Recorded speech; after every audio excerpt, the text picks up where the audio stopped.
নমস্কার, আপনারা দেখছেন এ মাইন্ড অফ স্টোরি। আপনাদের সঙ্গে আমি পিয়ালি। আজ আবারও চলে এসেছি নতুন এক গল্প নিয়ে। আজ আপনাদের শোনাবো এক ভৌতিক কাহিনী। আজ আপনারা শুনবেন ডিমেলো হাউসের কথা। এই ডিমেলো হাউসের নাম আপনাদের মধ্যে হয়তো অনেকেই শুনেছেন। এই ডিমেলো হাউসের পিছনে ঠিক কি কাহিনী রয়েছে সেটাই আজ আপনাদের শোনাবো। ভিডিওটি ভালো লাগলে লাইক, ফলো, শেয়ার এবং সাবস্ক্রাইব করবেন। ডিমেলো হাউস হলো পাহাড়ের ধারে অবস্থিত একটি পরিত্যক্ত জীর্ণ প্রাসাদ। এটি গোয়ায় পর্তুগিজ শাসনামলে নির্মিত হয়েছিল। এটি রায়ার সান্টিমোলে অবস্থিত এবং গোয়ার সবচেয়ে ভুতুড়ে স্থানগুলির মধ্যে একটি হিসেবে বর্ণনা করা হয়। আবছা আলোয় ভরা ঘর, জীর্ণ দেওয়াল এবং বিক্ষিপ্তভাবে বেড়ে ওঠা গাছপালা এমন একটি পরিবেশ তৈরিতে অবদান রাখে যা রহস্যের বাতাস ছড়িয়ে দেয়। বিজয়া কর্ণাটক দ্বারা বর্ণিত বাড়িটিতে একটি ক্ষয়িষ্ণু ছাদ, ভাঙা কাচের টুকরো এবং আংশিকভাবে একটি বড় গাছের শিকড় দ্বারা আচ্ছাদিত দেওয়াল রয়েছে। ভাঙা দরজা এবং অনুরূপ উপাদানের উপস্থিতি সম্মিলিতভাবে পর্যবেক্ষকের মনে ভয়ের এক অব্যক্ত অনুভূতি জাগিয়ে তোলে। তবে স্থানীয় লোককাহিনীতে বাড়িটিকে ঘিরে একটি গল্পও প্রচলিত আছে দুই ভাইকে কেন্দ্র করে।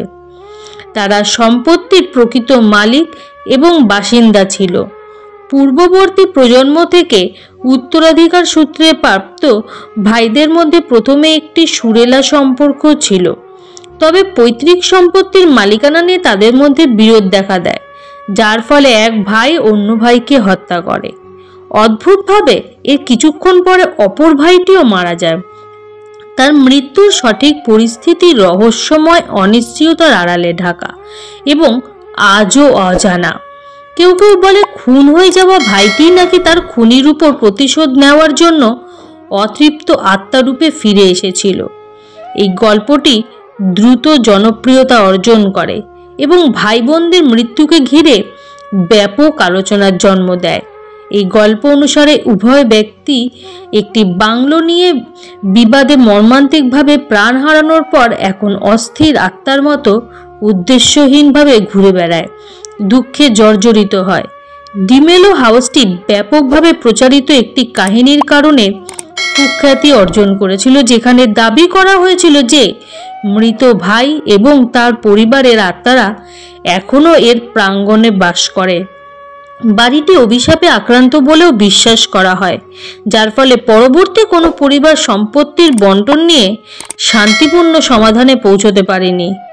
এছাড়াও অসংখ্য ব্যক্তি দাবি করেছেন যে তারা রাতের বেলা নাকি ওই বাড়ি থেকে ভয়ঙ্কর চিৎকারের শব্দ শুনেছেন, যা প্রায়শই মৃত ভাইয়ের আত্মার উপস্থিতির জন্য দায়ী করা হয়।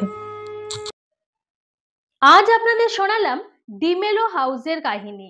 ভিডিওটি কেমন লাগলো তা অবশ্যই নিচের কমেন্ট বক্সে জানান।